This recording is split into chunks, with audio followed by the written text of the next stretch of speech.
الحمدللہ رب العالمین والصلاة والسلام علی سید المرسلین اما بعد فاعوذ باللہ من الشیطان الرجیم بسم اللہ الرحمن الرحیم الصلاة والسلام علیک یا رسول اللہ وعلی آلک واصحابک یا حبیب اللہ الصلاة والسلام علیک یا نبی اللہ وعلی آلک واصحابک یا نور اللہ۔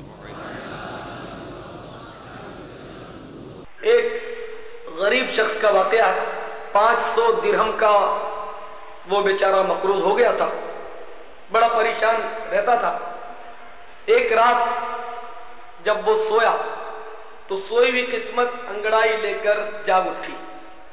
کیا دیکھتا ہے کہ سچ مچ سرکار مدینہ صلی اللہ تعالی علیہ وسلم تشریف لائے اور فرما رہے کہ گھبرانے کی کوئی بات نہیں، ابو الحسن کیسانی کے پاس چلے جاؤ۔ یہ نیشاپور کے حاکم تھے اس وقت، اور نیشاپور کا یہ واقعہ ہے۔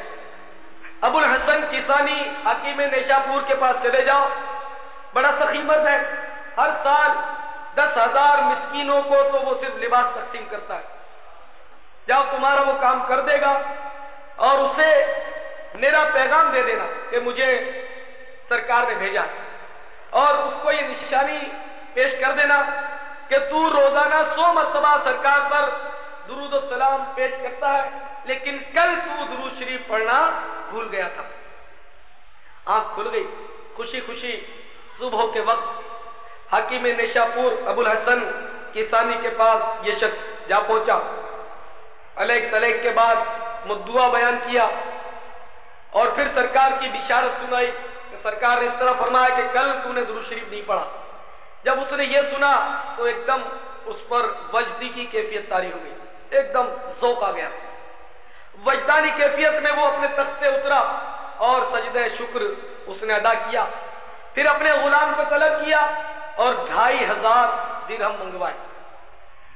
500 درہم اس کو یہ کہتے ہوئے پیش کیے کہ یہ تو تعمیل ارشاد کر رہا ہوں کہ سرکار نے 500 درہم کا فرمایا، یہ مزید 1,000 درہم لے کہ تو سرکار مدینہ صلی اللہ تعالی علیہ وسلم کی بشارت میرے پاس لایا ہے، اور مزید 1,000 درہم بھی لیتا جا کہ تو میرے غریب خانے پر تشریف لایا ہے، کہ تو اتنا خوش نصیب ہے کہ سرکار تیری اس طرح نگہبانی فرماتے ہیں۔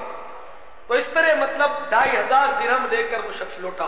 اللہم صلی وسلم وبارک علی سیدنا ومولانا محمد النبی الأمی الحبیب العالی القدر العظیم الجاہ وعلی آلہ وصحبہ وسلم۔ سرکار مدینہ صلی اللہ تعالی علیہ وسلم اپنی امت کے حال سے باخبر رہتے ہیں، اور کون خوش ہے، کون غمگین ہے، کون مالدار ہے، کون نادار ہے، کون حاجت مند ہے اور کون حاجتیں پوری کرتا ہے۔ سرکار مدینہ صلی اللہ تعالی علیہ وسلم پر سب روشن ہے، اور اس طرح یہ دنیا کے کاروبار چلتے رہتے ہیں، اور بے شمار اس قسم کے واقعات ہمیں ملتے ہیں کہ سرکار مدینہ صلی اللہ تعالی علیہ وسلم اپنے غلاموں کی مشکل کشائی فرماتے رہتے ہیں۔ آپ کو پچھلی جمعراتوں میں چند میں نے بہت ہی قیمتی اوراد بتائے تھے اور آسان تھے، یاد رہے ہیں یا بھول گئے؟ 2-4 آدمیوں کو یاد ہے۔ کالج کا سبق، اسکول کا سبق، یونیورسٹی کا سبق، یہ آپ کو سب یاد رہتا ہے، لیکن یہ آسان اوراد میں عرض کرتا ہوں یہ سب کو یاد نہیں۔ تو جب میں ایک جمعرات کو بیان کر کے دوسری جمعرات کو پوچھتا ہوں تو بہت ساری آواز آتی ہے کہ ہم کو یاد ہے، اور جب 2-4 جمعرات کا گیپ کر کے میں پوچھتا ہوں تو 1-2 آوازیں آتی ہیں۔ یہ غفلت نہیں ہونی چاہیے، آپ بھول جاتے ہیں۔ پھر یہاں آپ کو پتا ہے، یہاں ہم لوگ کچھ سیکھنے آتے ہیں، کچھ لینے آتے ہیں۔ نماز کے بعد، 5 وقت کی نماز کے بعد ایک بہت ہی آسان ترین عمل بتایا تھا میں نے۔ واہ ماشاء اللہ، الحمدللہ، یاد ہے آپ کو؟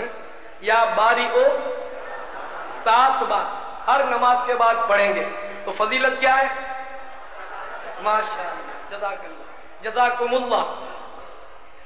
ہر نماز کے بعد صرف 7 بار یا باری او پڑھ لیں تو انشاءاللہ عذاب قبر سے بھی محفوظ رہیں گے، اور آپ کی لاش بھی انشاءاللہ زمین نہیں کھائے گی۔ اور بھی کافی میں نے آسان